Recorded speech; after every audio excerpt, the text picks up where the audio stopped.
Look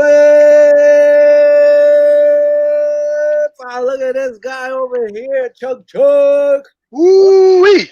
Episode of Viva Los Bills, a little extra long whip because football finally starts tonight. It's not a Buffalo Yeah, Bills, baby.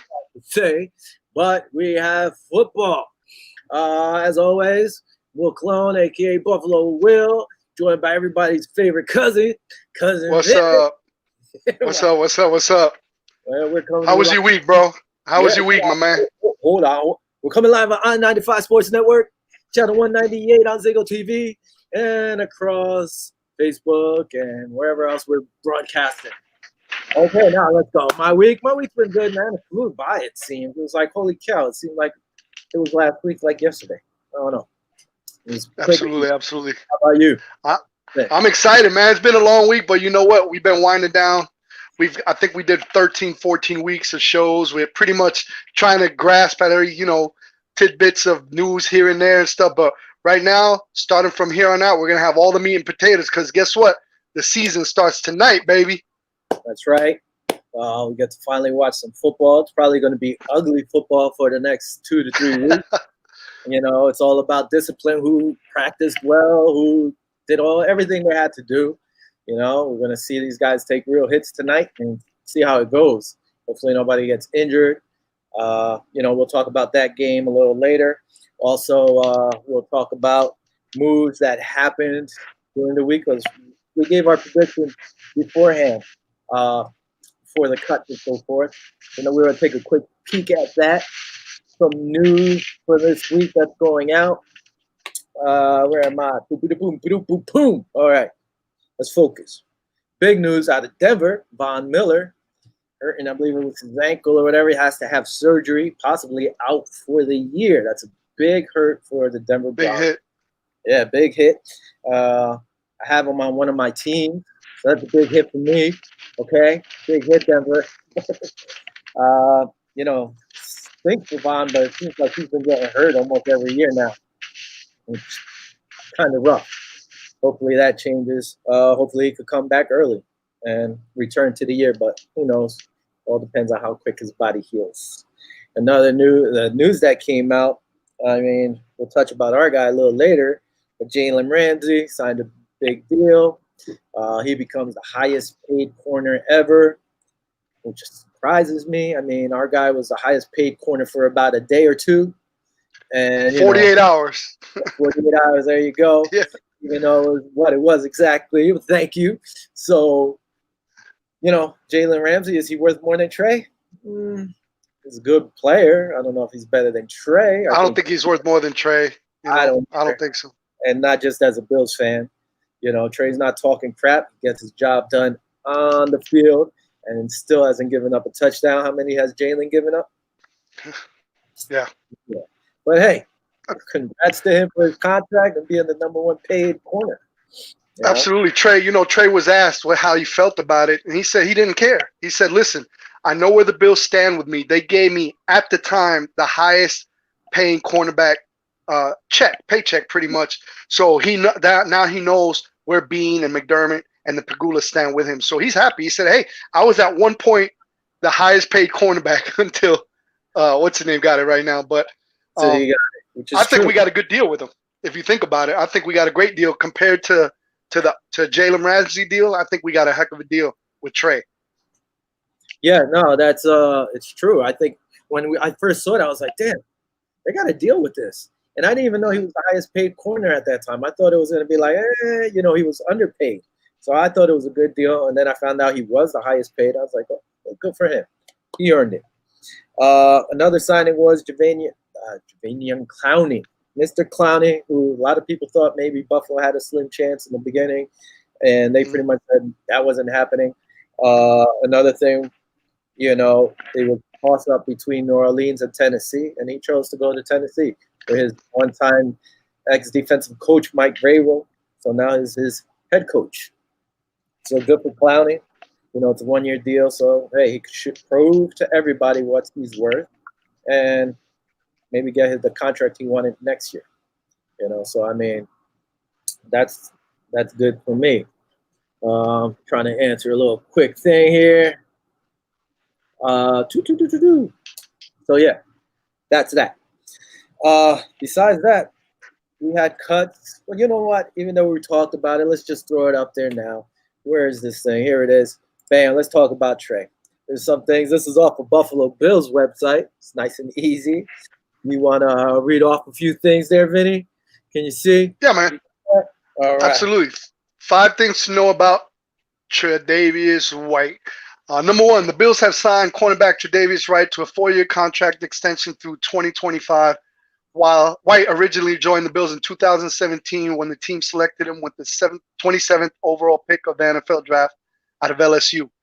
Number 2, since joining the Bills, White has proven to be one of the premier corners in the NFL.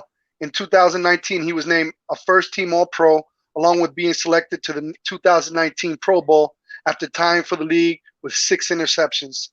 Number 3, last season, while ranked second among all defenders in the league in limiting opposing passers to a 38.9 QB rating, minimum of 60 targets, he also did not allow a touchdown in 2019. Number 4, White was named AFC Defensive Player of the Week for Week 7 and 17 of the 2019 season, becoming the first Bill to ever earn Defensive Player of the Week honors twice in one season since Mario Williams in 2013.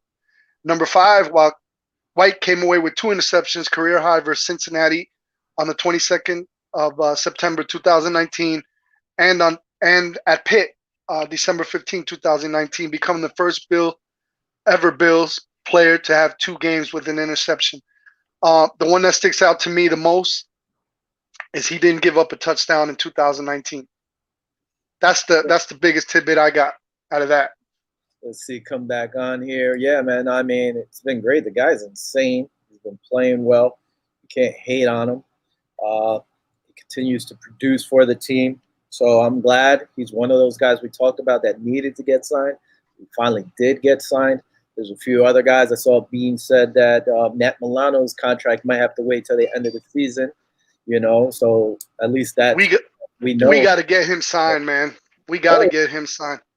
He's one of those guys they need. He's, you know, great player for us. You know, as long as he's all over the field. And him and Tremaine Edmonds got great chemistry. They know where each other's at all times. So, yeah, they need to get that guy under wraps. Let's move on. Here we go. We talked about it all last week. So the moves. We're going to show a slate again. Our slates I have up here, we're taking from off of Buffalo Bills. Okay? So, bam. Here we go. These were the roster moves. These were the guys that the Bills released on cut day. Trey Adams, Brian Allen, Nate Becker, Evan Boehm, Brian Cox Jr., Jason Crome, Robert Foster, Markel Harrell, Dane Jackson, Cam Lewis, Mike Love, Dean Marlowe, Andre Robert, Lalenko, Tenzel Smart, Andre Smith, Vincent Taylor, Josh Thomas, Christian Wade, Brandon Walton, Davis Webb, Antonio Williams, Duke Williams.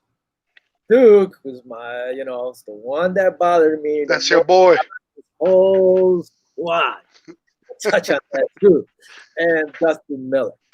I mean, the good thing is, with the way COVID is set up this year, you can have up to, I think they have 17 players on the practice squad right now. And there was an exemption for Christian Wade.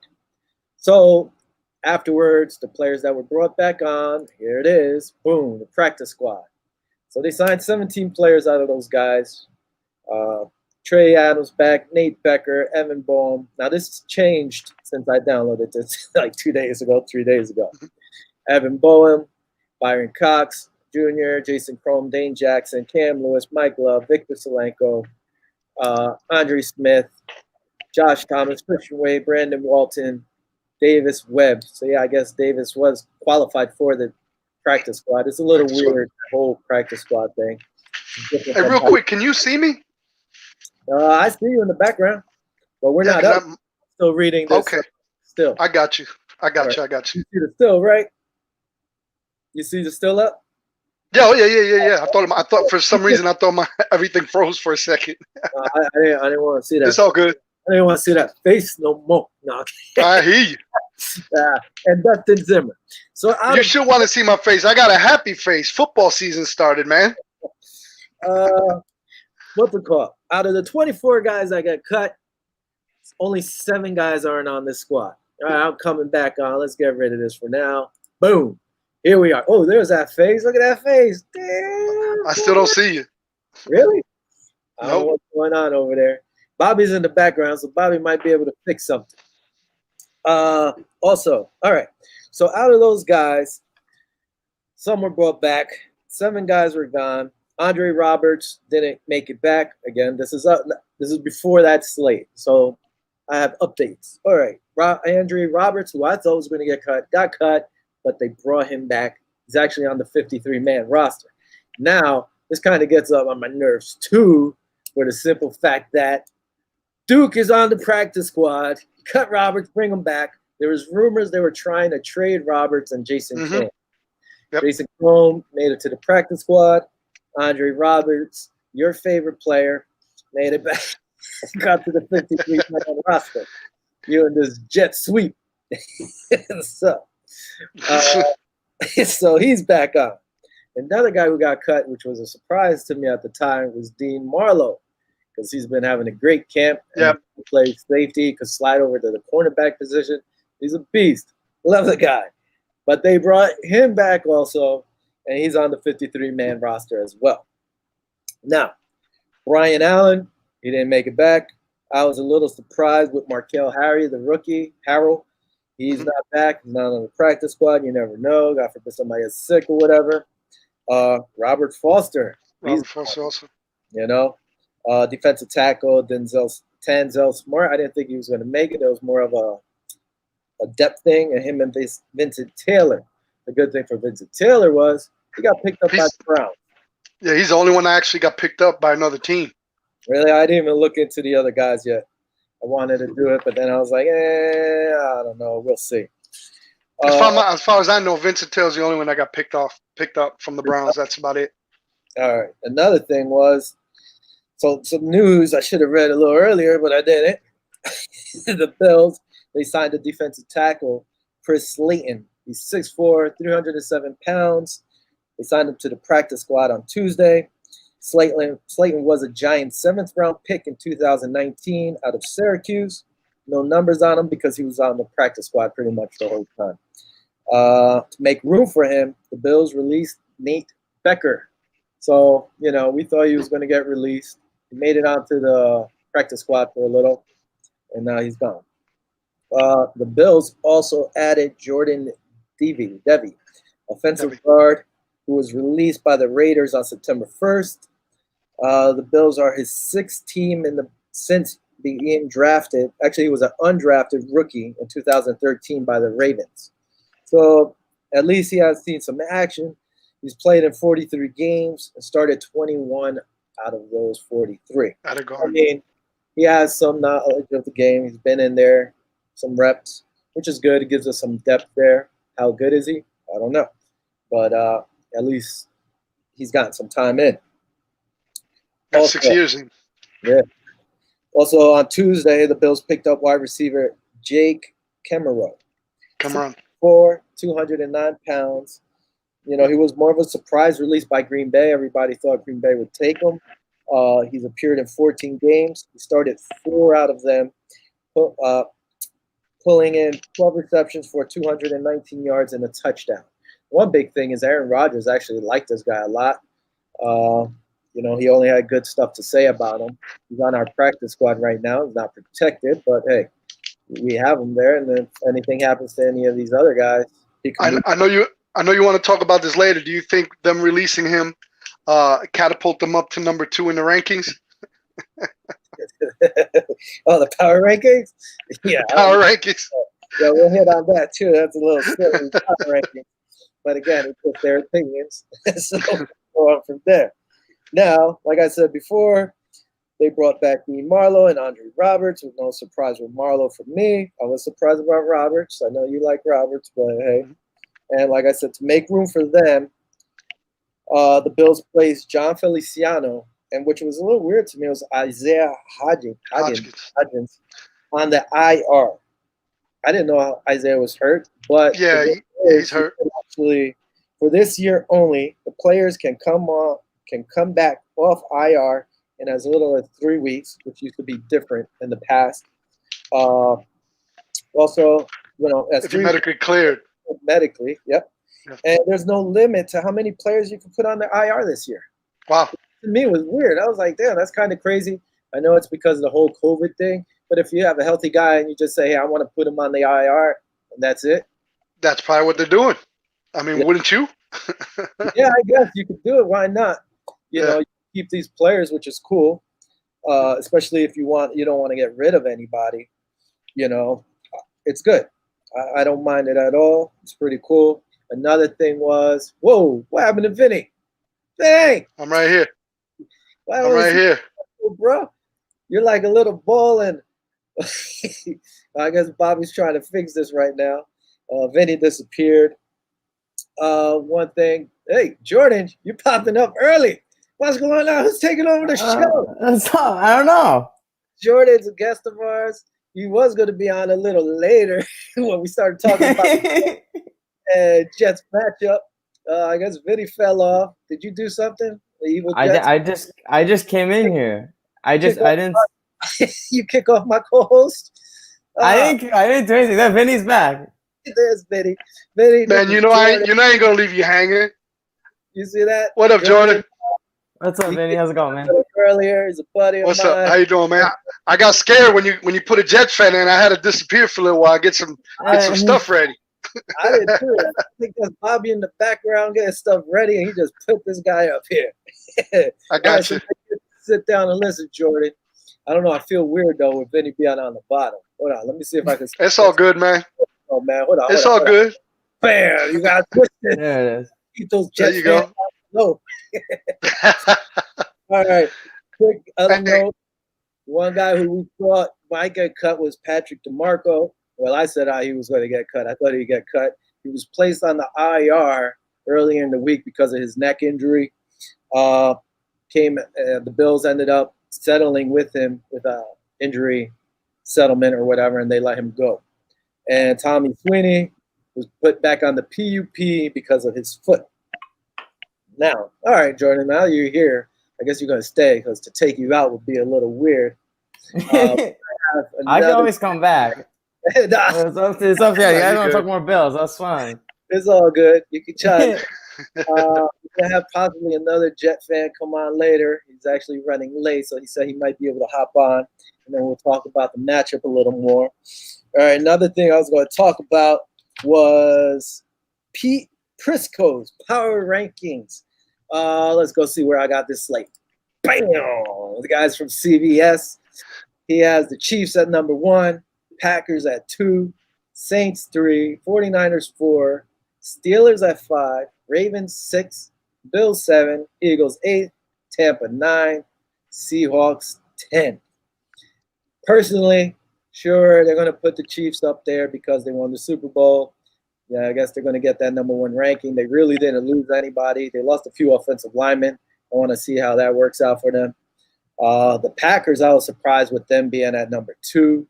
Saints have been that team I picked the last 2 or 3 years to go to the Super Bowl, and they choke in a first or second playoff week. 49ers, I guess they're Super Bowl losers, but second runner-ups. Let's say that loser sounds kind of hard. I was surprised with the Steelers popping up here. I didn't think the Steelers would be this high. The Ravens, okay, 6. Maybe the Ravens should be 5th, maybe, or slid down. The Bills, I'm okay with the Bills being at 7. I don't know if they should be behind the Steelers, though. Like, honestly, the Steelers, their offense isn't all that. Their defense played well. Buccaneers, just because of Tom Brady, have jumped all the way to 9th in front of the Seahawks. I don't think that's right. I think the Seahawks are a better team than the Buccaneers. What do you think about this? And we'll get to you after, Jordan. Let you think about it a little. Vinny, talking to me? Yeah, Vinny. What do you I'm sorry. Yeah, I'm sorry. I thought he was giving Jordan the opportunity. Well, I don't agree with this. I don't think the Packers should be ranked that high. I mean, listen to me, Brett Favre. they're just with the disparity with their wide receivers and stuff that's going on with the quarterback controversy now that's coming up. I don't see them that high up. The Steelers should be behind the Bills. Ravens should be up, maybe number 4 spot. The Bucks, it's like having the New England Patriots up there now. The good thing about it is they're not in this top 10 list, so it makes me happy. But seeing Tom Brady in the top 10 doesn't make me too happy. I don't think they're a top 10 team, Buccaneers, yet. Seahawks definitely need to move up. But generally speaking, I'm happy where the Bills are right now. You know, we always like to be the underdog, so I kind of like the spot we're in right now. Yeah, the thing is, like, I don't know if you see it, but being that I had opened up our whole little thing here, I could see your faces. You know, I see Jordan making his little moves over here, playing with his beard and making a little face when he puts skills. But anyway, Jordan, what do you think about this power ranking? I mean, I know the Jets aren't up there. What do you think about? Honestly, Will, I like Vinny a heck of a lot more than I like you because I pretty much echo all of his sentiments. The Packers have no reason to be number 2. I mean, I love Aaron Rodgers is my guy, one of my favorite quarterbacks, one of my favorite players to ever watch. They got him. They got Devontae Adams. You know, Aaron Jones ain't going to repeat what he did last year. They drafted A.J. Dillon, who is just Aaron Jones 2.0. What else did they do to help out Aaron Rodgers? That team is not a number 2. Yeah, the defense was a little bit better last year, but otherwise, that team is not the second best team in football. I'm sorry. The Saints, yeah, do I trust Drew Brees this year? It's hard to go against him, but, you know, he's getting older. Father Time is undefeated, as we all know. So, yeah, you know, it can be up there. Alvin Kamara getting his contract extension soon, all that. You know, we got Michael Thomas there. Sure. I hate Jimmy Garoppolo. That defense is going to carry them, so that's probably the only reason that they're 4.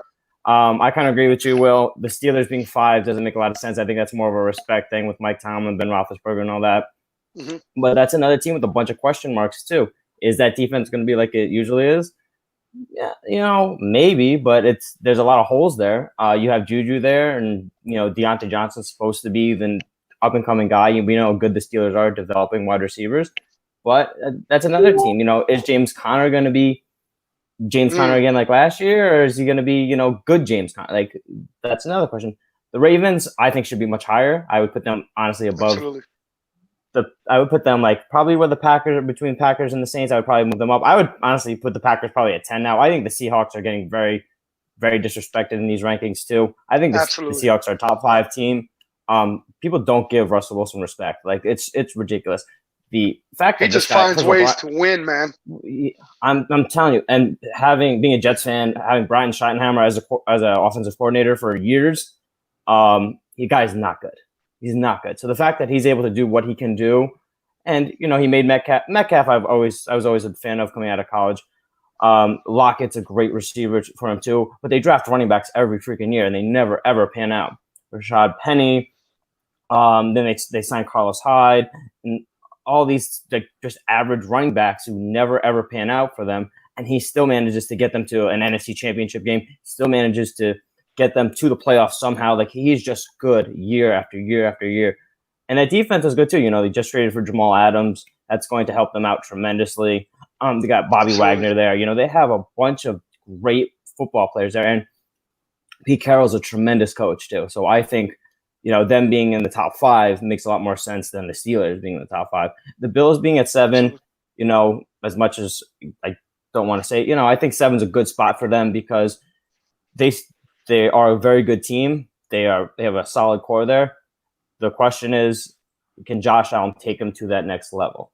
And that's always been my thing with Josh Allen. I know people doubted him a lot in college. You know, I watched a lot of Josh Allen in college, and Josh Allen had a fantastic arm, and you can see it now that his arm is just getting better. The accuracy thing is still a big issue and still a concern for me. You know, you went out and get Stephon Diggs, which is great, but are you going to be able to have that chemistry with him? Because, you know, a couple overthrows, you know, miscommunications with him, you know, things could get ugly.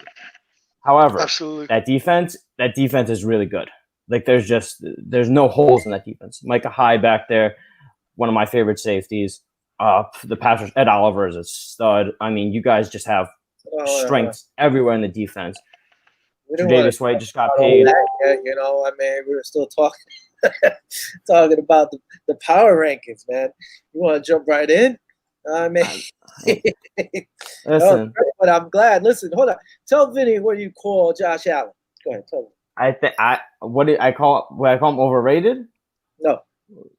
What listen. I like fullback Vinny. Every time he's like he's a glorified fullback. This is what I got here at work, Vinny. You know, these guys A glorified fullback? Is that what he said? Yeah. Hey, listen, the first 2 years I have to agree with him. I mean, he had what 17 rushing touchdowns for the year. I mean, those are insane numbers, man. He's back. He has been working out. The good thing this offseason, he's taking the guys. He worked out in California. He worked out in Florida. As soon as Stephon Diggs signed on, he took all them guys, the receivers, the tight ends, and he's just been working with them. So they say that the chemistry right now, from what I'm hearing in camp, Stephon Diggs says that basically on a same mental state that he thinks exactly what Josh. If that could transform onto the field rather than just practice, that'll be great. But another thing is you got to see that these guys in scrimmage and in practice are going against the best defense there is, the best pass defense pretty much out there. So it's not like we should be coming out there rusty or anything, because they have been practicing against a top tier secondary. Yeah. But the only thing is that, like I said, they're not really hitting. They did hit a few times. I think it was like 10 or 14 padded practices. They went live. They had their own scrimmage. So it's not the same thing as hitting other people, because you're not going to try to kill your teammate. But at least they did have some contact. But I think it's going to be ugly. Played no preseason game. You're playing against each other. You're not going to kill each other. I mean, even though some of these rookies probably were going at it hard because they had to show what they could do, because they didn't get to show themselves in preseason. I think it's just going to be rough, but whatever. You know what, man? Let's start getting into our matchup here. Not sure if my other buddy's going to make it or not, but being that Jordan's here, I guess we could start talking about the Jets and Bills. Few notes. I saw one guy I actually liked, and I said in our offseason I wouldn't mind if the Bills picked him up. Your team picked up Alec Ogletree. He's on the practice squad because I guess you don't like him, but I watched him play with the Giants. Sure, he's another body who God forbid he's a hit and miss, man. Yeah, it's yeah, sure. Why not? Yeah, go for it. But the crazy thing with this year, because of whole COVID and everything, is that you could get a guy like Alec Ogletree and put him on your practice squad. Another thing, they ended up letting Montez. I thought they cut Montez Moncrief, but they didn't. They put him on the practice squad IR. Another thing too, again, like I said earlier, you can put these players on the IR and bring them back whenever you want. Well, at least within 3 weeks or so. Yeah. You guys also picked up Jaleel Scott. I think he was on the Baltimore Ravens last year. Again, these are dumb moves. I'm just saying what your teams are, bro. I see you rolling your eyes. I wanted them. I'm a big Hakeem Butler fan. I wanted them to sign Hakeem Butler, throw him on the practice squad. Hold on. I forgot to mention, for anybody watching, Fred Kilmartin was supposed to be on. I should have said this earlier, but he ended up having stuff to do, so he couldn't come on. So whoever was on here looking for Fred, he's not going to be on this week. We'll have him on at another time. He just couldn't make it on. Oh, this was another guy. Yes, there it is. The guy, Vinny, who was supposed to be on, the other Jet fan. So Jordan and him were going to be here. So Jordan's representing for him. This is Justin, another scrub Jet fan. Another guy I work with that I got to hear banter about. All right. So also now, both set, I don't know if you could tell me this, Jordan. Rashard Perriman and Denzel Mims, they were both supposed to practice. Did they practice today or? So Perriman practiced. He said, his knees, nothing to be concerned about. It wasn't anything about his past either, like past injuries or anything. He said he and Sam on the same page. He said everything looks good. So we'll see week 1. Mims was supposed to practice today, but apparently he had another hamstring, for his other hamstring, not the same one that he injured before. His other one.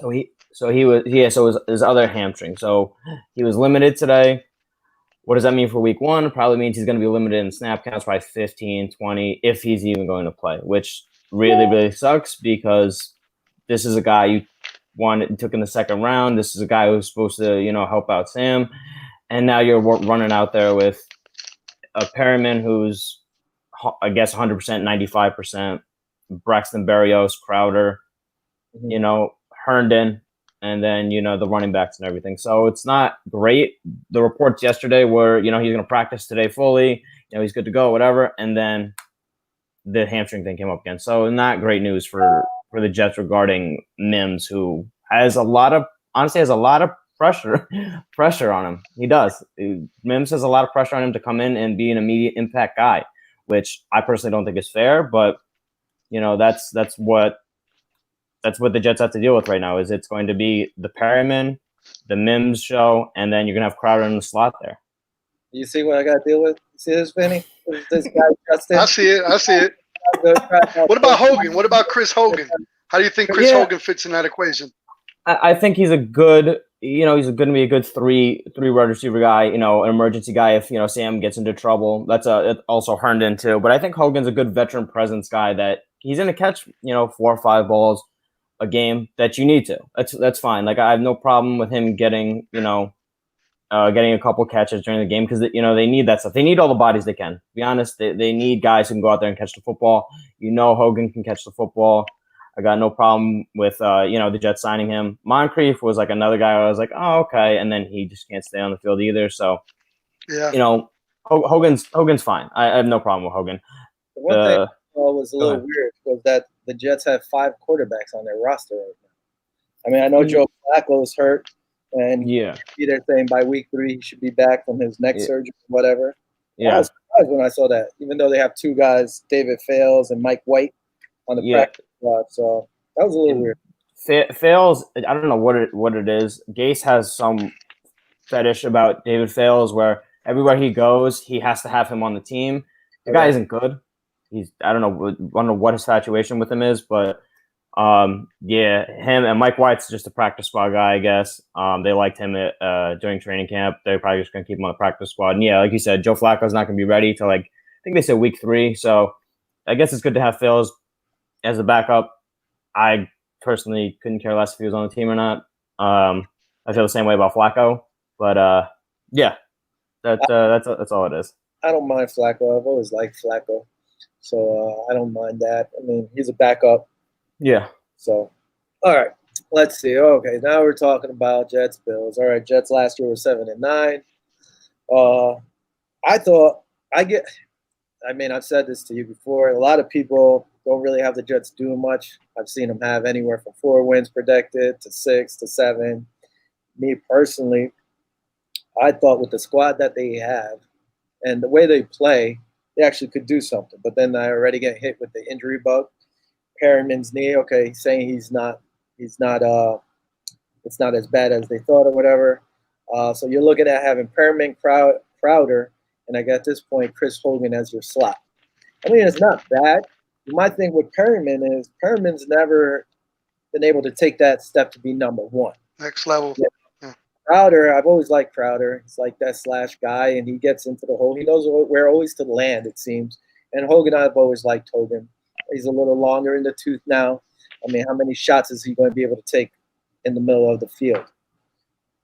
I mean, if this team, as of right now, what do we got? Like 1, 2, 3, 4, 5, 6 guys that just keep going. 6, 7, 8, 9 guys supposedly that are questionable on your squad from what ESPN has on your depth chart or out. It's going to be hard with so many injuries. And if they said about Le'Veon Bell not having that great of a practice or off season, which I don't think he's a big fan of it anyway. I think he's going to still do what he has to do. But if I'm playing this team, I'm still stacking the box against Le'Veon Bell and say, all right, let's see if these guys can beat him on the outside. I mean, that's the way I'm looking at it. Your offensive line got a little better, I thought. I give the team more respect than some people do out there. It was like a Justin. He's being realistic, saying 4-12, 5-11. You agree with that, Jordan? What do you think? Yeah, I mean, everything you said kind of hit the nail on the head. the offensive line got better. Becton is like a big X factor here. If Becton can shut up that left side, then Sam has so much. It's so much more beneficial to Sam.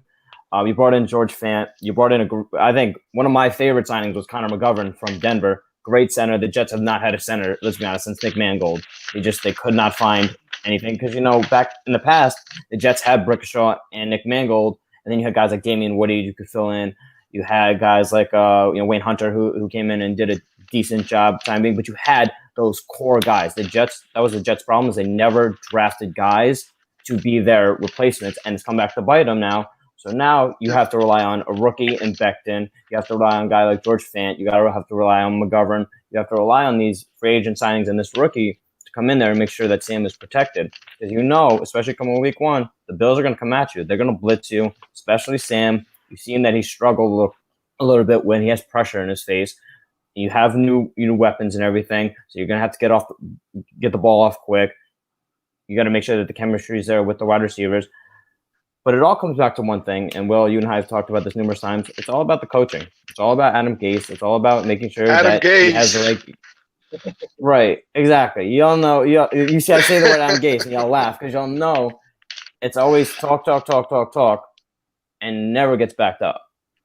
I watched it last year where in the preseason, the Jets would move the ball down the field, look smooth, like wow, like maybe the Dolphins were the problem and it wasn't Adam Gase. Then you go into week one. Jets move the ball down the field. Wow, they look really good. Wow, this offense looks really good. And then they would just completely go away from that game plan, and they would look awful. And they would just look completely lost out there. So that's what the Jets need to do, is they need to have a consistent game plan each year, and it all falls on the guy who is just supposed to be like offensive guru of a coach, said by Peyton Manning. I've yet to see it. I've yet to see anything that says, wow, this guy is an offensive genius.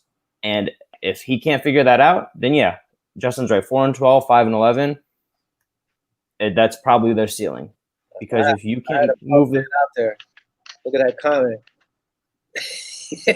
Rob, another guy we work. You remember? Rob, oh no, Vinny, you were gone that week. We had Rob on. He's a Cowboy fan. Another guy we work with. 4-12. That good? What? Well, listen, I'll tell you what. For Jets fans, it's good because it means Gase won't be there next year. So yeah.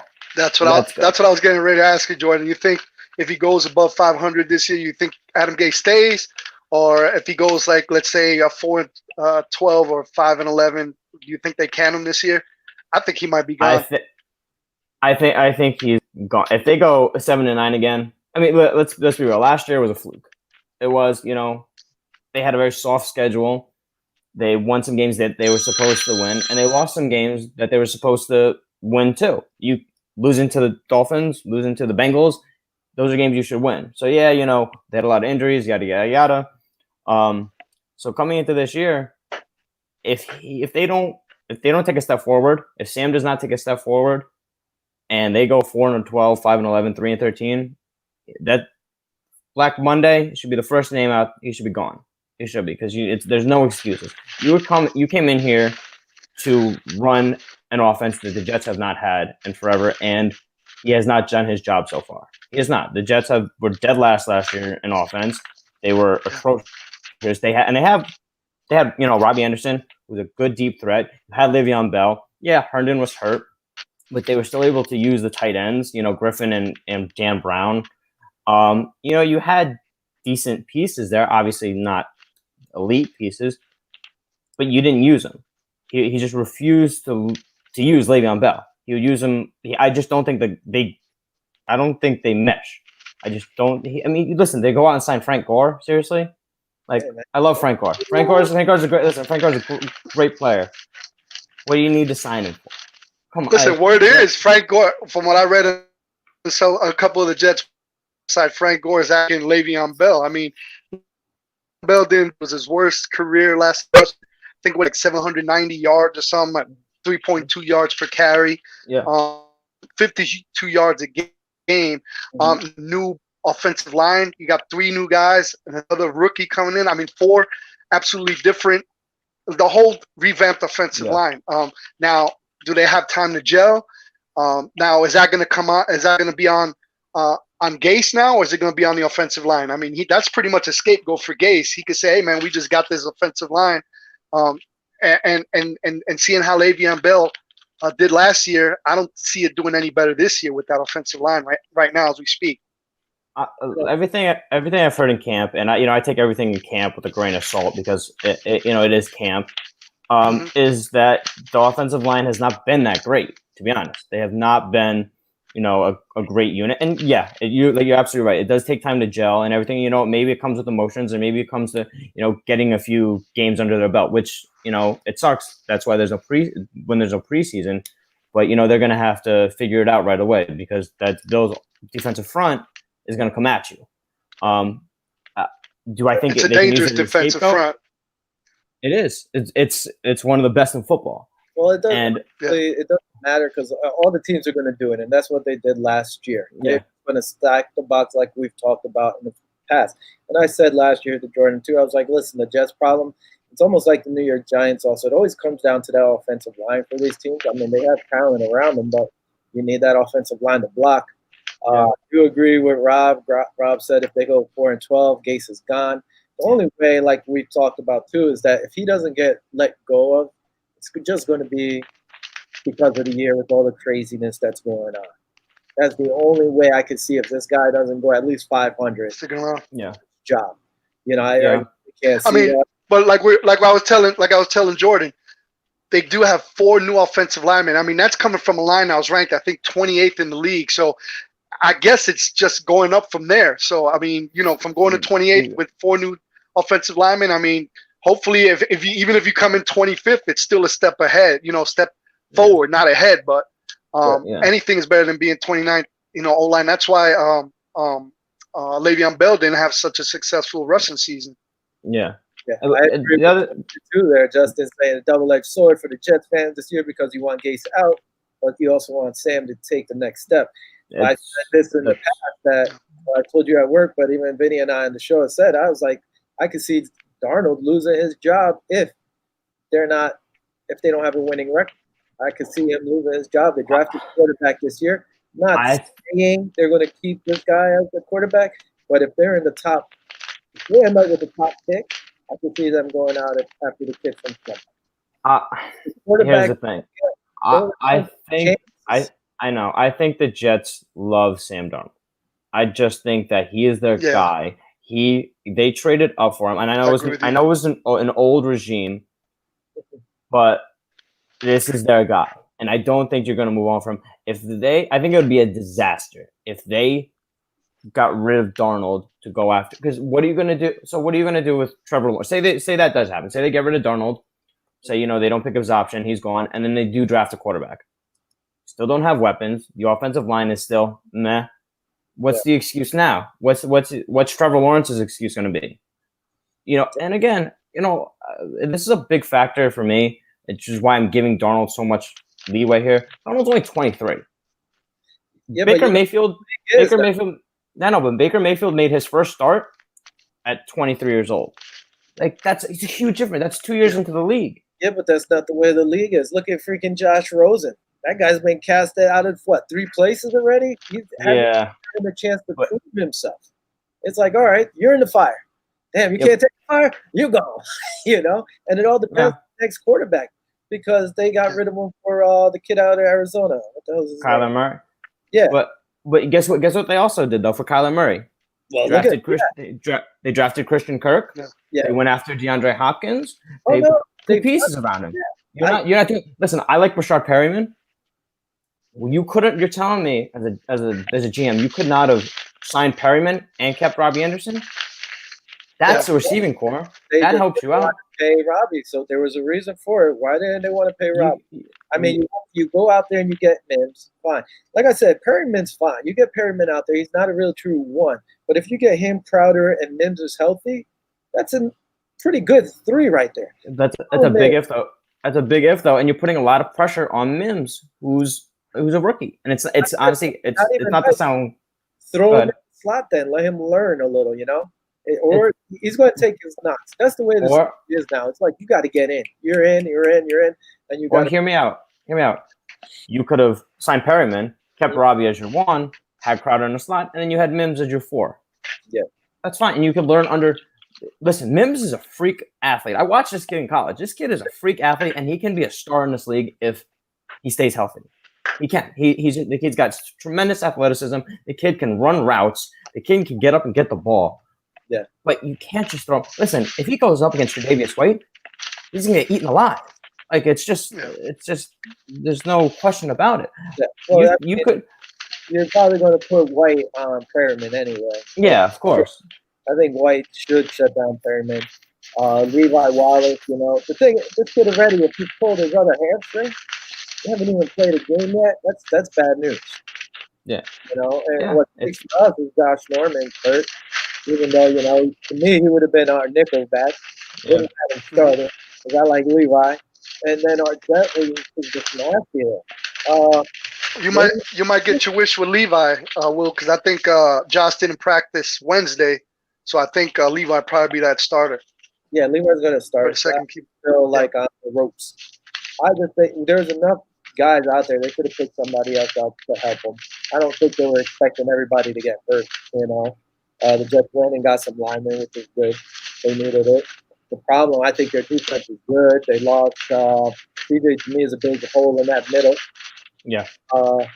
Adams, okay, was he the best guy? No, but still with CJ there and him in the back, pretty nice. You can't downplay the loss of Jamal Adams' play. Like that's just he's a tremendous player. He's a tremendous player.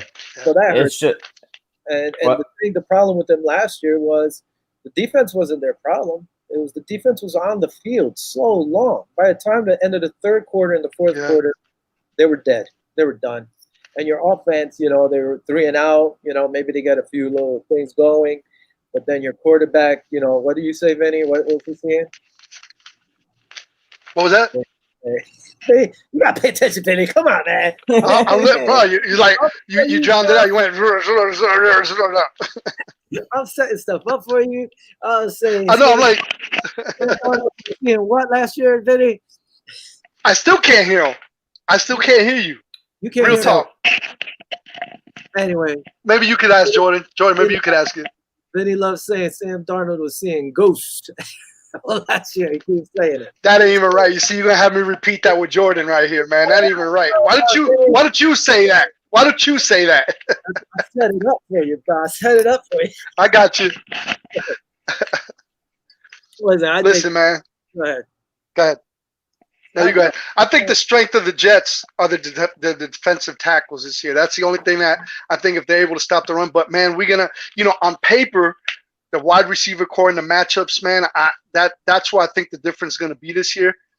In this game coming up, if we're going to break down the game, we might as well go ahead. You're going to have what's his name? Blisson? What's his name? The wide Blisson Austin. Yeah, Blisson Austin. Yeah. Yep. He's going to match up with Diggs. I think the one that's going to have a breakout game is going to be John Brown against Pierre Desera. I mean, I looked up the Desera's 40 time, and he runs a 4.6. I mean, we're talking he's going to be matched up against John Brown. That's a subpar 4.4 easy. You know what I mean? This guy's they call him this guy's. So that's why I think the matchup is going to be. I don't think it's going to be too much with Diggs. I think Diggs is probably going to get covered, probably double covered. But I think the best matchup there for the Bills on the Bills side will be John Brown. I think with that, you're right, because this year is not the quickest. He's very physical, but the guy that gets lost on this defense now, and they just acquired him in the Jamal Adams deal is Brady McDougal. Brady McDougal can go out. First of all, he can pick the ball off, so I would not be surprised if he shadowed that matchup and kind of would be the double team that with John Brown on Pierre Desir, just so you can give Desir a little help. McDougal is a player. Like, he's very good. He's obviously not Jamal Adams, but you know what? That guy can play. And if May also was banged up today too, so I'm assuming he's going to be all right. But May is always hurt. And they got another the kid they drafted out of Cal, Ashton Davis. That kid's a burner. That kid can run. That kid's a 4.2. He ran a 4.28. He can burn. It's going to be interesting to see how Greg Williams uses him on the defense. And that's the other thing is, Greg Williams is very good at playing to the team's strengths. As much crap as people gave him for Bounty Gate and all that stuff, that guy's a heck of a coach. I know a lot of Jets fans, when he came in, were not thrilled with him coming in because they didn't think he was that good. They thought he was kind of overrated. And Will's right. That I always thought he was good. Even when he was Buffalo, I always thought he was good. Yeah. I mean, he's tremendous. He gets the guys what do you motivated. think about the matchup? What do you think about the matchup between Cole Beasley? It's probably going to be Brian Poole. I think that's going to be a good matchup. I think he might shut Cole Beasley down this week. Poole was a great signing by the Jets last year, and I'm surprised he actually came back only on a 1-year deal. Poole is very physical too. He's another guy who can rough you up a little bit, and he's a great tackler too, which is huge for a corner. I think if he can shut anybody down, it's Cole Beasley. Beasley is quick though. He's going to probably do those slant routes if I'm not mistaken. I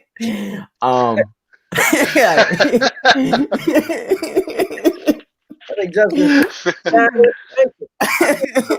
said to me.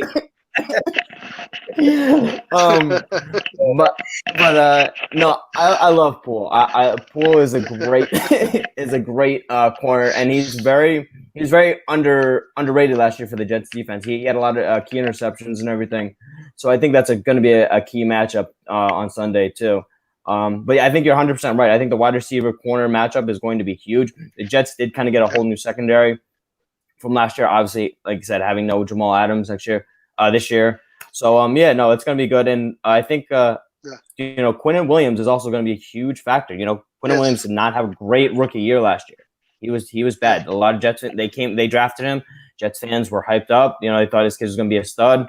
I talked to an Alabama fan. He's a good friend of mine, and he kind of said, you're going to have to wait. And I was like, no, this guy's, he's going to come in. He's going to make immediate impact. He fell on his face. It was not good. He apparently bulked up. He got bigger, big tricep, everything. Like they said, he's been having a dominant camp. So that's another factor. If Quinnen Williams can come in there and, get pressure on Josh Allen, and he's quick too.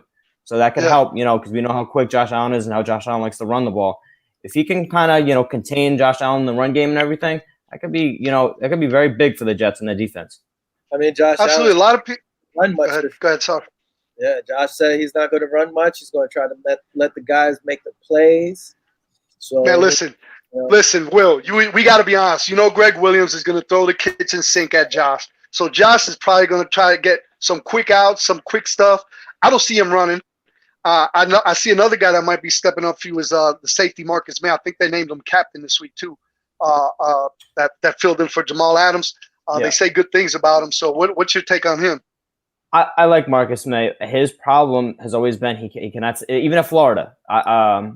He could not stay healthy at Florida, which is why he fell. They had him. This guy was like a top 15 pick when he was in college. He could not stay healthy, and he had a great rookie year. He stayed healthy. That last year, no, he couldn't say he missed a majority. He missed quite a few games. I don't know off the top of my head how many it was, but you know what? You can only do the best ability to have for a player is availability. And when you're not available and you can't contribute to the defense, you're a liability. And that's what he was last year. If he can stay healthy, which he's already shown in camp, he's already banged up. That's good. People are already talking about giving him, Jets fans all the time talk about giving him an extension over when Jamal Adams was here over Jamal Adams. Like, listen, I'd rather trade both of them because listen, if this guy can't stay healthy, why are you on my team? He's a great player. What's the sense? Yeah, absolutely. Yeah, it's tough. He lost his mind over here. Another guy we work with, another Jet fan, saying Darnold over Allen. I said what I said. He's smoking some la over there or something. I said what I said. Listen, he used to be out of Long Island. No, Staten Island. So just take it for what it is. All right. Take a grain of salt. That's right. Listen, I'm not taking anything away from Darnold, man. He put up some good numbers for his rookie season last year as well. What do you think? I think he had 19 touchdowns, 13 interceptions versus Josh Allen had 21, 9 interceptions. So numbers-wise, they're pretty close. But now this is the year that's going to have to define both of them as quarterbacks. I mean, Josh doesn't have any excuse. They gave him weapons. They gave him a bolstered offensive line. They gave him the number one wide receiver they could possibly find. Number 2, which was our number 1 last year with over 1,000 yards, and John Brown and Cole Beasley. So this is pretty much a make or break year for Josh Allen. A lot of people, and And we got to also factor in what's going to happen with Brian Dable, what's going to happen at the end of the year. That's another show. But right now, in comparison with the quarterbacks, they're giving Josh Allen the weapons to see what he could do. I know he's been working out. I know everything looks great on paper. But the thing is, on Sunday, it needs to be translated on the field. It needs to be executed. So we're going to see. Yeah, 100% right. What are we talking about? Is there anything else we want to talk about these matchups? Honestly, I think if we look at it and with the way we're looking, if you line them up, I think it's going to come down to if the Jets could throw the ball, if Le'Veon Bell could get something going. Again, I think the Bills, I think Frazier's going to have everybody key on Bell, play one-on-one with the corners and our safeties, and say beat us.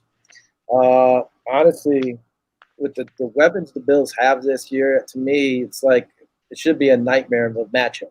If the offensive line can keep your D-line at bay, I think the sky's the limit. Because with Diggs, Brown, okay, you could double up Diggs, but if your second guy is trying to keep up with Brown, that's going to be an issue. Your linebackers, I really don't remember much. I don't want to sound messed up. I don't really. There was one guy I liked. I forgot to tell you. I think it was like 49 or something. I liked him as linebacker. I don't know if they're going to be able to. Your corner pool is going to be able to keep up with Beasley. You know, and you think so, but Beasley's a little beast, and they said he's been nasty this year, and more so in camp. Tight end. You guys, I like your tight end if he stays healthy. That's another factor. Yeah, it's another factor too. Yeah. You know, I like him. Knox, to me, he's been improving. That's another weapon. If he doesn't drop the ball, we could be nasty. And then both our backs could catch the ball out the backfield. So, I mean, I think the Bills would win. If you want to look at it, I think the Bills are a 6.5-point favorite. If you want to look at that, I think the Bills cover that. You taking the over? I'm taking the Bills on the over. Honestly, last year. That's 6.5 is kind of dangerous on the over, man. I'm going to be honest with you. Fun, though. But even though I look at that game, and I know in the beginning we were driving the ball, driving, and boom, interception. Driving, boom, fumble. Driving, interception again. Damn it, and then a fumble again. It was like we kept shooting ourselves in the leg, but you have to give credit to your defense. Your defense did cause this too. But, you know, the Bills did mess up. They gave up 4 turnovers last year, and you can't do that. You know, we were lucky to come back and win, and I think it was mainly because C.J. Mosley got hurt. If C.J. played that whole game, the Bills lose that game. They can't do that this year. And with all the weapons they have, you can't have excuses like that. Do I think it's going to be close? I think it comes down to your offense. I think your defense is going to put up a good fight. Williams is a beast on defense. I've always liked that guy. I didn't mind the whole head hunting thing because I'm an old school player. I liked it when Bobby Bowden was one of my favorite coaches, and it was a different league. But if you had a step, he said hit the guy. The receiver threw the ball went through his hands. You can't do that no more. Hit the guy, make him know. Don't try to catch it. You're going to get hit. Quarterback throws the ball. You got to step in. Play the ball to the whistle. Yeah. When I was a kid, we played kill the man with the ball. That was it. Whoever had the ball, you try to run to the other side of the end zone and score. If not, you're getting killed. I didn't mind that. I like him. I think he's going to be an interim head coach probably by week 9. You know, I thought the Browns should have kept him as head coach when he was their interim coach. Anyway, besides that, I think the Bills win the game. I think they cover the 6.5. I mean, either one of you. What score are you giving it? What score you got? I picked the score because Fred Kilmartin, his front reporter, one of his Bill sites had like a giveaway. So I put 28-13. That was my Buffalo. Another factor we haven't been talking about special teams play, and I know Andre Roberts is coming back. I know he's been wanting to play against the Jets, his former team, for the past 2 seasons. But we are officially kicked out during the season. All right, Rob, have a good one. So Andre Roberts is coming back. He's healthy, and it's his first time against his former team. So that's going to be interesting on the return side for the Bills. Le'Veon Bell, he has to be on his A game to run against us. I mean, he ran pretty good last year with us. You know what I mean, against us. If we could stop him, I think it'll be Kearns. I have my Buffalo Bills winning 17-6 because this is the first game. I think everybody's gonna kind of break the ice, kind of see what getting feels. And another thing Josh said, because of the first game and a couple games that they played, that they always seem to start off slowly. Just like you touched on, Will, you said we started off 16, losing 16-0, fumbles, this and that. That's one thing that Josh said they've been working on, is starting off the gate fast, not waiting for anything, just getting on it right quick. And Brian Daboll now has Josh for 3 years, so there's no secrets now. He's giving them the weapons. They all should be on the same page, so there's no excuse for Brian Daboll not to open up the playbook. Does Josh scare me a little bit with his decision making from last season? Absolutely. We're gonna find out Sunday if he's matured to take that next step forward on making the right decisions. All right, Jordan, go ahead, bud. I think one thing that we're all kind of forgetting here is, and it's very important as much as people hate it, is there's no preseason games. There's no, you can have all you're doing is practice is great, even a scrimmage. Yeah, you need to go and hit somebody on the other side that's not your teammate. You need to do that, and the fact that there is none, different beast. It's even if they had one or two, it would have been fine. That's what I think. I think four is too much anyway. I think one or two would have been fine. The fact that nobody is going any of the preseason games and you're essentially just jumping right into the season, I think it's going to be ugly. I don't think it's going to be good football. And I think it's just going to be around the league. Even tonight, I just don't think it's going to be good football. I think it's going to be ugly for a couple weeks until they actually get their footing in. With the Jets, I say it once, I'll say it again. It all comes down to Adam Gase and what his game plan is. And staying with that game plan, whether that is getting Le'Veon Bell 30 touches, splitting Le'Veon Bell out wide, getting Chris Herndon the football. These are things that he needs to do because these are the ways the Jets can succeed. You need to line Le'Veon Bell up in the back. If you see that they're blitzing, I better not see an empty set with Sam Darnold back there. I saw it too many times last year where they were just rushing the house. It wasn't just the Bills. It was the Steelers. It was the Steelers, the Patriots, and Darnold would be left. And that's why he was seeing ghosts, because you get no help out there. Yeah. Like that's my biggest thing. As much as I want to pick the Jets to win, as much as I love Sam Darnold, Will, my love for Sam Darnold is trumped by my dislike and my no trust in Adam Gase. So yeah, I think the Bills are going to win. I think it's going to be closer, but I think it's going to be ugly. I think it's going to be like a 17-13 Bills win.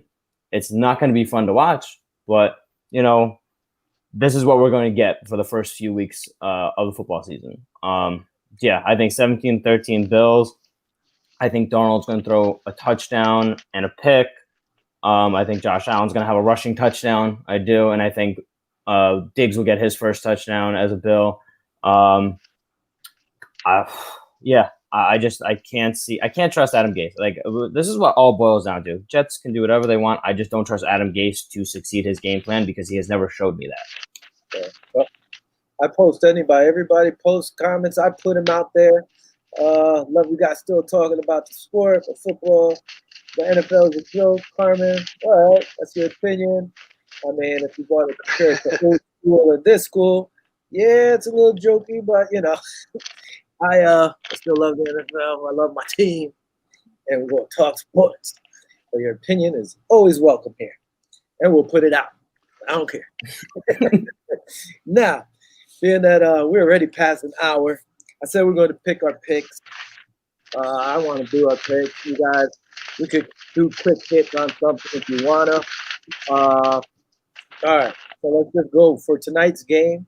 Personally, I'm going to pick with the point spread. You don't have to, but if you want to, go ahead. Houston, Kansas City.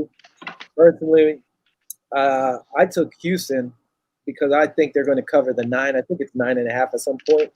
I mean, they don't have Hopkins. I want to see what Fuller does. I still question Kansas City's defense. They have to get into that shootout to win. don't think they're really winning any close games. If Houston could control that pace a little, I think they can win. I think last year, Houston won their first game, right? And then they lost in the playoffs, got blown out. What do you guys think? Man, Mahomes is good. It's gonna be Mahomes fresh off of. Huh? No, quiet. Can you hear me? Oh, Yeah. I thought you were coming up. Yeah, Mahomes still gonna be Mahomes. I got 24-14. All right. What about you, Joe? Yeah, Mahomes is Mahomes. I love Deshaun Watson, but that team is just too good. I think it's going to be, I would say, 31-20, Kansas City. I don't like Bill O'Brien. I think Bill O'Brien's a terrible coach, which is why I hope they fire him after this year and get Deshaun a real coach. So, 31-20, Kansas City. This is my face sipping on haterade. And I can't hate because I actually have Mahomes as one of my fantasy teams, but still. Everybody loves Mahomes, man. Come on, man. Whatever. Going on to the disrespected team in the NFL, Seattle against Atlanta. I actually like Seattle. Last year I took Seattle a bunch of times, and they did me well. And I think they're going to do it again. Right now, they're only 1.5 points. The lines were on ESPN, and I went off of that. They're 1.5 points over Atlanta. Underdogs. I like Seattle. 1.5 points. Unless Atlanta turns things around. Last year, they had a crappy year. They have enough talent on that team. They shouldn't be that bad. But I'm taking Seattle over Atlanta. Yeah, you got the best, according to Bobby, you got the best quarterback in football. So I'm going with Seattle too. I got them going 28-24 against Atlanta. Atlanta got the weapons, man. Let's see how they translate that this year. Yeah, I love Seattle. You know, it's probably the first thing I talked about when I first came on here. I love Russell. I think they're going to the NFC Championship game this year, to be honest. I don't like Atlanta at all. I love Julio. I love Calvin Ridley. I don't think that defense is very good. I think Seattle's going to throw the ball all over the place on them. They don't have great corners. I think it's going to be 31-17 Seattle. Man, you got Seattle scores and everything. I didn't pick those scores. Got no time for that. So, this is a good you're too busy looking at the over-under. That's what it is. This was a game I'm not even sure about. But I ended up going Chicago, Detroit. Detroit is actually -3.5.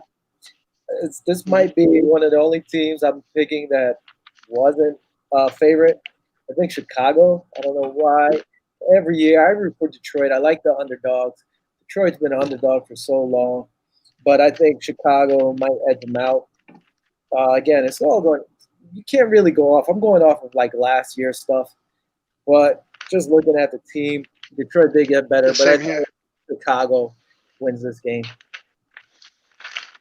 I'm the same here. I don't know if they named the starter. I know there was a little controversy with Trubisky and I forgot the other quarterback. So I don't even know who the starter is going to be. I don't know if they named the starter this week yet. Trubisky. Trubisky is it right? Yeah. Is he going to be a starter? Okay. So I actually got him. I got Chicago winning 28-17. Yeah, both these teams stink. I can be completely honest. They're gonna be completely real here. Both these teams are bad. Matt Patricia is gonna be fired at the end of this year. If I had to pick one, I guess I'll take Detroit because Matthew Stafford is miles better than Mitch Trubisky, which isn't. It's not saying much, but the Bears have Khalil Mack. That's what Stafford. Yeah. The one problem is Galloway, DeAndre Swift, and Danny Amendola are all questionable. They might not. Yeah. Yeah. If that's the case, I'm still taking Detroit because I just don't. Mitch Trubisky. I'm done with Mitch Trubisky. That was bad. You traded one spot for Mitch Trubisky. You should have been fired on the spot for doing that. But that's another topic for another time. A lot of people love the guy, so yeah. All right, let's go. We gotta pick up our pace a little. Green Bay, Minnesota. This game, last year Green Bay beat them both games. hey, Green Bay is ranked 2 on CBS Power Rankings, so I guess I'm gonna go with Green Bay. But I think Green Bay got a little better, and if they were able to beat them twice last year, they should be able to beat them again this year. So I'm taking Green Bay as a dog, actually. I'm on board with you. You know, I mean, they are number 2 in the power rankings now. So that has nothing to do with my pick, by the way. But, you know, Minnesota did lose Stephon Diggs. You know, that's a big blow for them. So I don't know. I got Green Bay 24-17. I love Aaron Rodgers. One of my favorite players to ever watch. I hate Kirk Cousins with passion for a lot of reasons. But I'm going to take the Vikings here just because I don't trust the Packers defense. And what did the Packers do to help out Aaron Rodgers? Draft A.J. Dillon? That doesn't do anything for me. They have, I don't know who they have, besides Devontae Adams, who they have a wide receiver. Like, what are they doing? I love Thielen. I love the kid Jefferson that they drafted. Irv Smith Jr. could actually become something at tight end for them. You know, Dalvin Cook, Alexander Madison, they actually have talent on Minnesota. As much as I love Aaron Rodgers, he's going to have to carry them for 16 games this year, like he does every freaking year, but especially this year. Yes, sir. Alan Lazard. That's right, Alan Lazard. Alan Lazard, yeah, I like Alan Lazard. They have Mark. That ain't doing it for me. Lazard ain't doing it for me. I love Alan Lazard, actually. That ain't doing it for me. Marquez Valdez, Scanton, whatever that is. That ain't doing it for me. I'll go with Minnesota here. 21. I think it'll be close. I'll be 21-20. They even got Mercedes Lewis tight end, bro. Oh yeah. All right, so my fault. Now this is a game I actually kind of wanted to pick against them. I wasn't sure, but I'm doing it with the point spread. Miami against New England, 6.5. I actually think Miami's going to cover. I'm taking Miami against the New England Patriots. That's my choice. I want to see what Cam does. I want to see him take a hit. I think Miami always plays New England good. Fitzmagic's going to be back there tossing the ball. You know, they do have good receivers with Parker and what's his name over there. Let me see. I can't even remember. By the way, when I look over here, Jordan, I'm not like making fun of you. I'm actually looking at my laptop on the side looking for some research. But anyway, you got Jordan, Devontae Parker, Preston Williams, and Grant. So I think they have a squad. I mean, another thing, there's some questionables out here, but I think Miami could cover 6.5. Mm-hmm. I want to see what the Patriots are, really. You know, their defense is there. Their lost linebackers, what I want to see. Their corners are there. I want to see the rest of the squad. Yeah. I don't know. Cam Newton's named starter. You know what I mean? Now he's been putting a lot of work from what I'm hearing. He's doing pretty good. Even though they lost a lot of their defensive unit. Miami's up and coming, man. I actually see him going real far in the AFC East this year, above New England and above the Jets. I think they're going to come in second in the AFC East. But I got this as a close game, a 19-13 win for New England. Hot take. Yeah. As far as I'm concerned, Ryan Fitzpatrick is a waste of space. There's no need for him to be there. I don't know why he's starting. Nah, no way. Hey, Ryan Fitzpatrick. Yeah, Ryan Fitzpatrick is an absolute. Trust me, I'm gonna keep it PG. I don't like Ryan Fitzpatrick. Yeah, you know I love Devontae Parker. They got some weapons there. I'm not picking against Bill Belichick because I've learned my lesson over my 27 years of living life. To never pick against Bill Belichick. So I'm not gonna pick against Bill Belichick. And I love Cam. He's been too quiet. He's been too quiet, man. That's why I'm scared. I love Cam. That defense, they lost a lot of players who opted out. I think one of the McCourties opted out. Donta Hightower, I think, opted out. That guy just does stuff that I don't understand, and he somehow finds ways to win. So I'm taking the Patriots, and I'm taking the Patriots because I just can't pick against Bill Belichick. I'm sorry. Hightower opted out. I don't think the McCourty brothers did. I think they both. I thought it was Jason did. Really? Jason or Dad, one of them did. Yeah. Oh, I thought they both played. I hope that AJ is listening, by the way, because AJ he did well with some of my picks last year. So he started jumping on the Will bandwagon. Here we go. All right. So now Philly against Washington, a division game. Honestly, with Hoskins starting, I don't know what this kid's going to do. You know, they cut Peterson. They lost their other running back, what was it, Geis or whatever. Yeah. I don't know what to expect from Washington. You think they're going to do well, and then they always crap the bed. And I like Philly, even if they're giving up 6. I think Philly should win this game. Go ahead, Vinny. Who you want? I got the same with you. I haven't been following much on Philly this year for some reason, but I got them beating Washington 17-10. All right, Jordan, go ahead. Yeah, I like Philly this year. If Wentz can stay healthy, I think it's obviously a big if. I think they do have pieces there. Miles Sanders, had a breakout year last year. Washington is just a disaster. I mean, it's a mess. What else are you going to say? Yeah, it's a mess, top to bottom, inside and outside the organization. It's a mess. I feel bad for Dwayne Haskins because I like Haskins. He's not in a good spot there. Mm-hmm. They don't have much there for him. You got McLaren there, but you're going to throw him the ball 45 times a game. I like Philly a lot. I think Philly's going to win the NFC East, to be honest. So I have them winning this game 24-10. I said Redskins too. Sorry, Washington. I think Bobby hit the censor button on you when you said that. I hope you do throw the ball to McLaren 1,000 times because I have him on one of my fantasy teams. Yeah, me too. That's why I picked him. Hurts in every freaking fantasy team I have also. Moving down to the Las Vegas Raiders against the Carolina Panthers. I don't know what to expect from Carolina besides the running back. What's his name? Can't even think of his name. McCaffrey. Yeah. He's all right. Oh, that's right. They got Robbie Anderson. Talking about Robbie Anderson.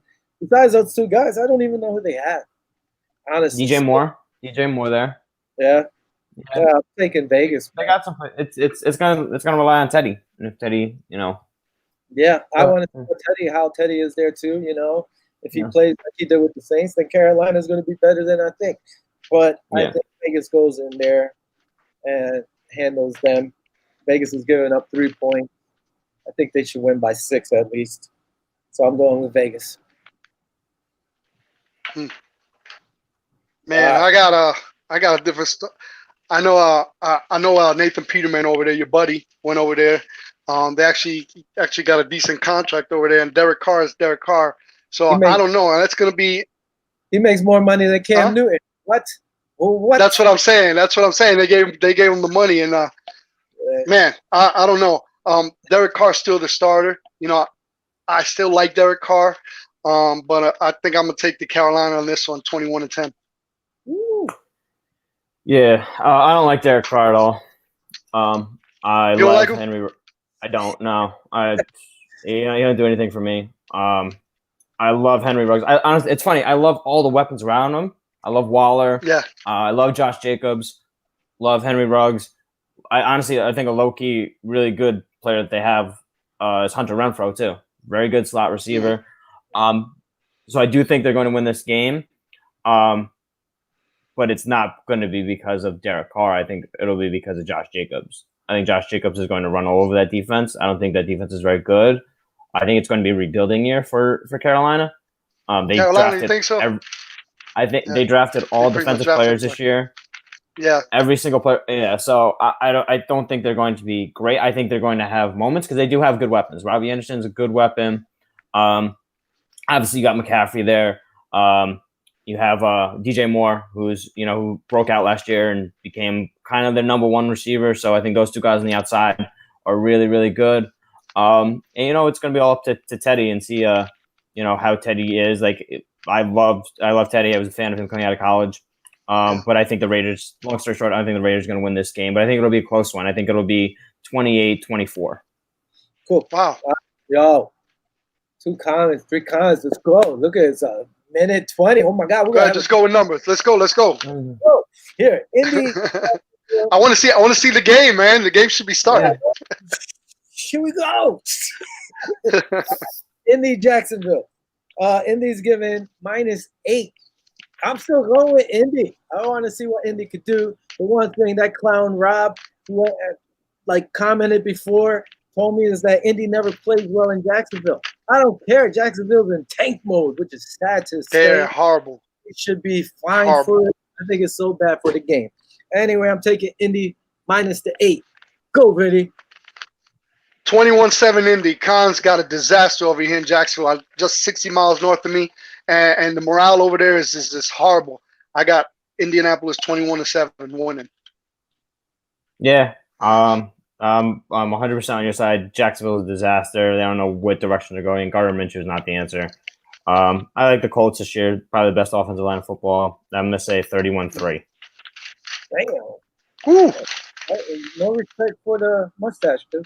All right, no, that stuff's all played. I don't even start on that. We'll be on here for another half hour if we start talking. That'll be another show. Yeah. Yeah. Let's keep going. Baltimore. Baltimore is giving up 8 points. My question for Cleveland is that offensive line. They lost a lot of guys, so I want to see how their offensive line going into this. I think Baltimore is going to win. Do they cover the 8? I think yes. I think Baltimore is just nasty. And again, my thing is I want to see how good this offensive line for Cleveland is. So I'm taking Baltimore -8. Go ahead. Yeah, I got with the addition of the running back that they added on, man, I got Baltimore winning also. Let me see what the score is over here. I got them 32-21 winning Baltimore. Nice. Yeah. Cleveland's going to be another disaster. The Browns are the Browns. We all know the Browns are the Browns. They're going to mess up somehow. Baker. I love the Ravens. I love their draft. It was one of my favorite drafts out of every single team, top to bottom. They got a lot of weapons there. I think the Ravens are going to destroy them too. I think it's going to be like 31-10. Jordan. Yeah. Pick up the pace, Jordan. My Jordan. I like the. You know more than anybody here. No, I like to talk. You know what this is like? It's like I'm Le'Veon Bell and you're Frank Gore. Like, you're moving. Come on, man. Here we go. All right. Los Vegas. Los Angeles Chargers against Cincy. Chargers are only giving up 3. I'm surprised about this. I know Tyrod Taylor's taking the helm. Not a big fan, but I think he's better. You know, he's a little more agile. And Cincy, who the hell's Cincy? I don't even know what they are right now. I got to see them in a game or two to even give these guys any love. Taking the Chargers -3. I think they should cover that easy. Go. Yeah, I got the Chargers also. I think Mike Williams is going to have a good game. So I got the Chargers 21-10. Yeah, I like the Chargers too. I think Burrow is going to be something special, but I like the Chargers too. I think the experience here helps out a lot. I think the Chargers are going to win. I think it's going to be another ugly game, though. I think it's going to be like a 17-14 game. All right. So everybody's taking the Chargers. Another game. I think there's some nice matchups here. You know, I like this game. Tampa against New Orleans. Personally, I think New Orleans is going to win that division. I don't think Tom Brady's going to do all that great like everybody expects them to go like to the Super Bowl. New Orleans is giving up 3.5. I think New Orleans is going to go after Tom Brady, and I think they win this game. I'm with you, man. I got a Tampa. I got New Orleans winning 24-17. Got Breeze. Breeze is still Breeze, man. He still could chuck it, and we'll see how the defense does with Tampa. But I got New Orleans taking this first game. Yeah, I like New Orleans too. I don't trust that team on paper. Tampa is very good. I don't trust Tom Brady. I don't trust Tom Brady's arm. He looked bad last year.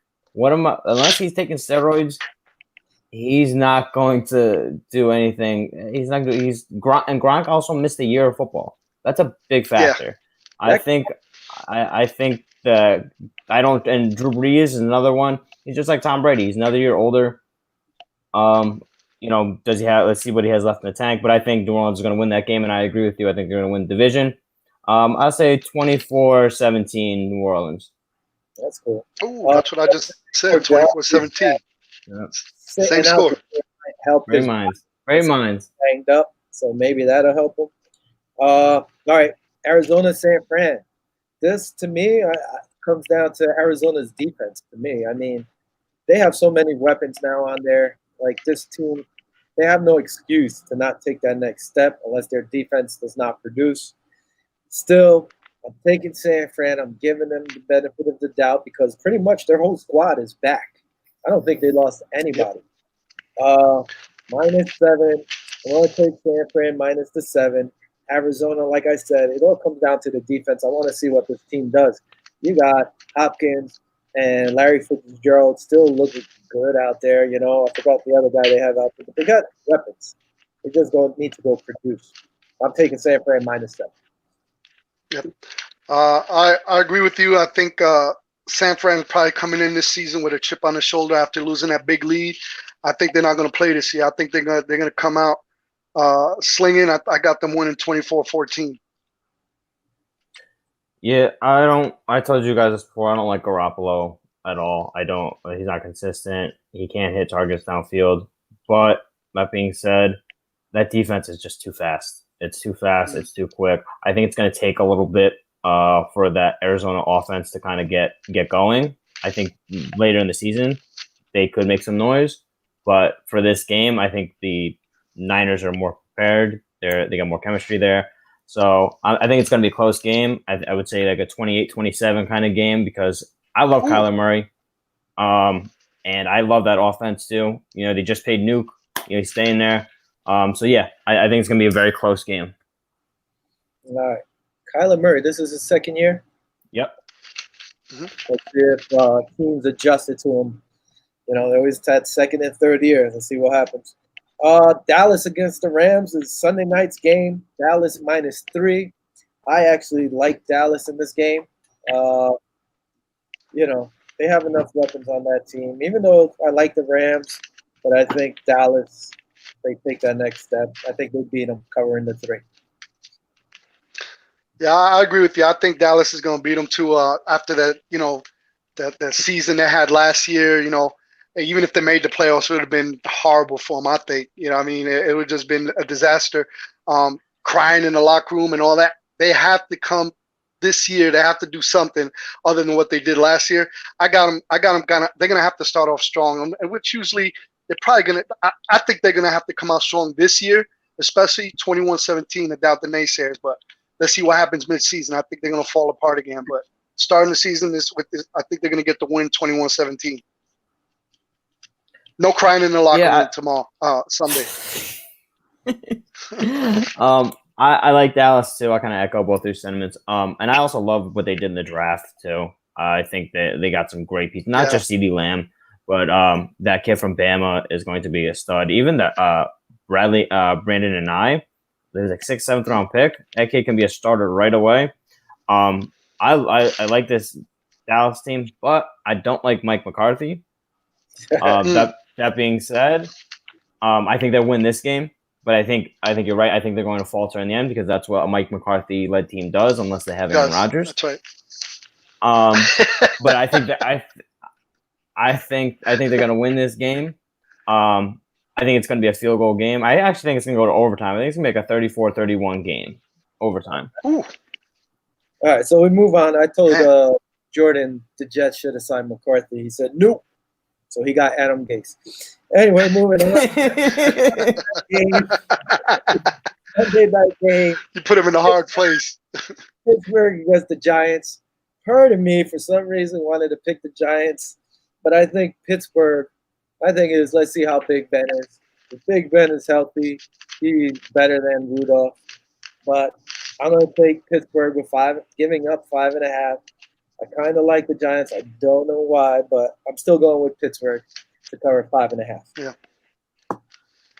Yeah, I'm going with Pittsburgh. The defense is still something to be reckoned with. I don't think the Giants has have enough this year to get off to a good start anyway. So I got Pitt 17-10. Yeah, well, you know my feelings on Daniel Jones. I don't think he's that good. Their offenses have weapons. I like Slayton a lot. Obviously, I got Saquon. Golden Tate's obviously a reliable veteran wide receiver for them. That defense is atrocious, though. Like that defense is bad. Mhm. Like they're bad, and they didn't get better. They're not going to be good this year. I think they're going to get blown out. I think it's going to be like a 28-3 kind of game. Like I just don't think that team is very good. Yeah. All right. Another game, which is a good game, is Tennessee against Denver. That's a 10 o'clock game. Denver's actually a 1.5 favorites. I guess because they're home. Personally, I think that this game is going to come down who runs the ball and controls the clock. You know, with Melvin Gordon and Lindsey, I think that's a nasty combo up there in Denver. But I still think I like Tennessee, man. I know everybody hates Tannehill. I actually think Tannehill, if he has weapons, the guy's not a bad quarterback. He could put up numbers, but they're going to give the ball to Henry. So you have to stop Lamar Miller not being there. It's kind of big. I'm going to take Tennessee getting a 4.5 on Monday night. I'm the same. What you're saying, I echo your sentiments. Same exact thing. And a loss for Von Miller is going to be huge for him.